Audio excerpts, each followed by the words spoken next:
Hello, everyone. Kathy Truesdell from Lower School of Music and Performing Arts. I had the privilege of getting a summer grant to learn about new concepts for remote and hybrid learning. My session was based on exploring music and STEAM activities using technology. I worked with a new platform and app from a new company called Unruly Splats. My goals were to, 1, learn the basics, 2, create at least one usable game, and 3, connect with students. I was fortunate to receive a grant for 2 physical splats, which can be used at school. The program can run on iOS or Chrome, and most students have an iPad or access to a PC that uses Chrome or a Chrome browser. The program is available to use remotely as well as in a physical classroom, and this allows for flexibility in hybrid learning. To get started, I was able to use resources developed by the Splats team, many in development and beta mode. And there were online webinars and a few pre-recorded tutorials to aid my own understanding before I worked with the students. The experts and program developers were available for questions and to give feedback, which was really cool. Their team is made up of experts in cognitive science, education, and technology, and who've worked at such places as the MIT Media Lab, Scratch, iRobot, and Disney, to name only a few. I was going to do this whole big elaborate presentation complete with visuals and desktop presentations and videos and all kinds of amazing stuff. However, I've learned over the last few months to keep it simple. So I'd like to show you a little bit more about the program and some of the current resources, as well as a brief overview of how I approach these new ideas with a small group of 2nd and 3rd graders. So here is the actual splat, and I'm going to turn it on in the back. Heavy-duty plastic, and you can see that it lights up. You step on it, there are games and things that you can play, and we're actually receiving a few more of these. I have 2, and they connect together through Bluetooth.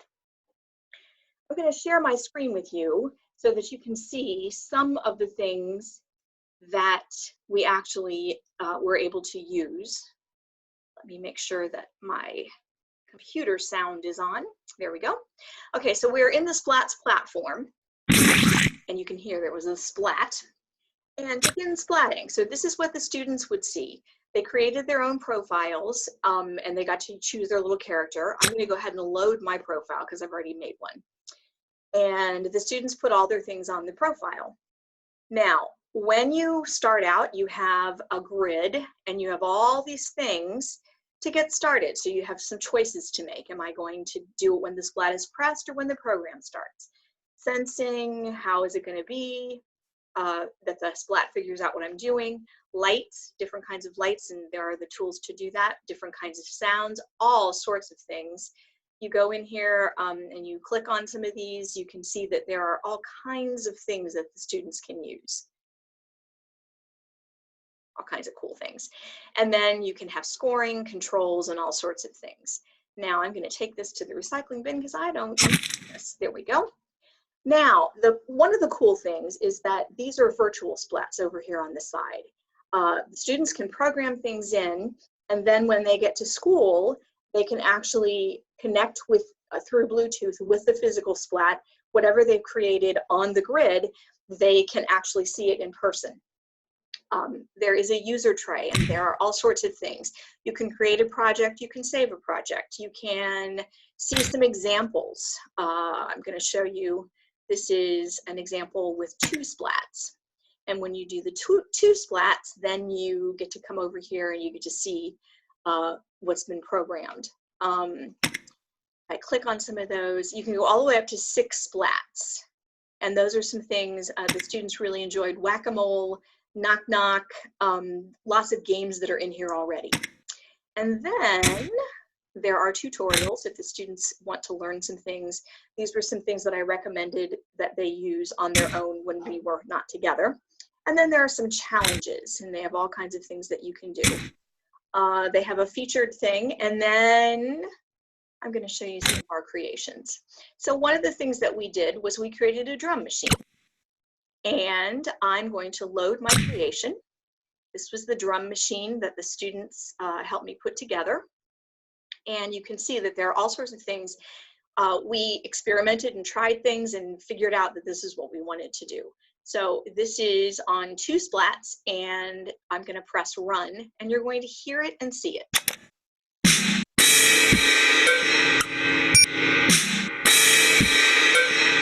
And we program it so that it will go on and on for quite a while. Now, we can go in and take some of the existing things and change them. Let me show you another one that we did. This was our boombox. It didn't go quite so well, but I wanted to show it to you. So we decided what was going to play a note when, who was going to do what. You could go in and change different instruments and things like that. And we actually, if you see play note, there is a MIDI conversion. So every note has its own number, and that is a universal thing. So when the students use the MIDI conversion chart, they can change any song that they want to into one of these things and change the sounds and all that kind of stuff. So let me share that with you all.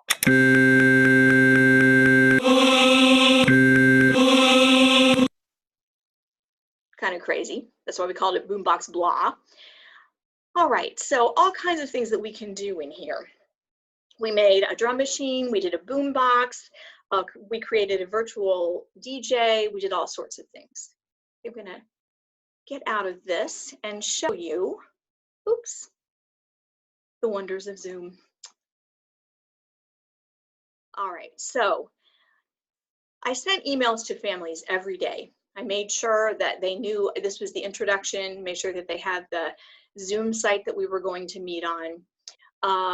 Session 1, I let them know what we did and what to prepare for the next day. And I also, on the very first day, gave them my phone number, my cell number, so that they could text me or they could email me. I'll talk a little bit about learning, what things I learned later on. Email to family session 2, again, what we did and what we are going to do the following day. I left a link for a short video of the steps that we covered. I'm not going to open it up. Session 3, again, a review, short video of what we covered during the day, Splat's Boombox written tutorials so that they could actually go in and watch step by step what we had done. And then the session 4, that was when we did the boombox and we created the MIDI stuff. We did Twinkle Twinkle Little Star, but then we also did Mary's Little Lamb.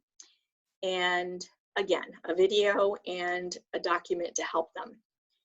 Notes on music and technology, our sessions completed. So I created a Google Docs survey. I won't open this for you, but they could just go onto the link and they could fill it in and it would email it automatically back to me.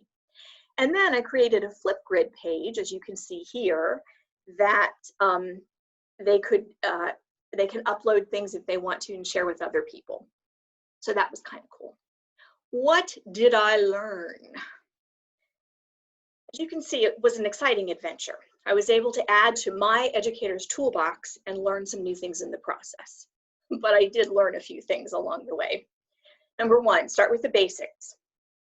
No matter what you think they know, it doesn't hurt to have a review.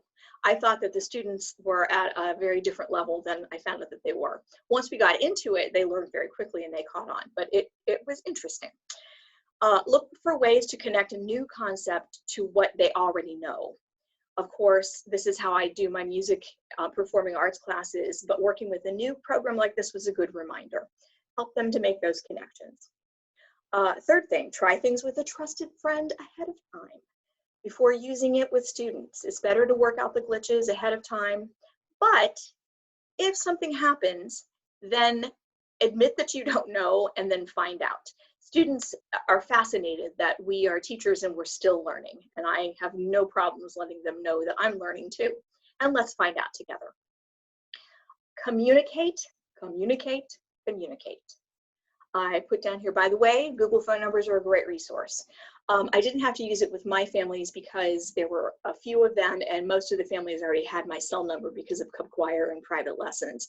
But there is a program through Google where you can go in and you can set up an account and it creates a Google phone number for you, which then forwards to your own personal phone. But what people see outside of your cell phone is that Google number. And so that is a way to have students and people get in touch with you, and then you can see when it comes in who it is. My most profound insight: virtual learning will never completely replace learning in person. Students, especially younger ones, need that personal connection. I'm not sure the sessions would have gone as well as they did without the relationships already established in the classroom. I really enjoyed my time with the students, and I enjoyed sharing with you. I hope you're inspired to have some adventures of your own and keep learning.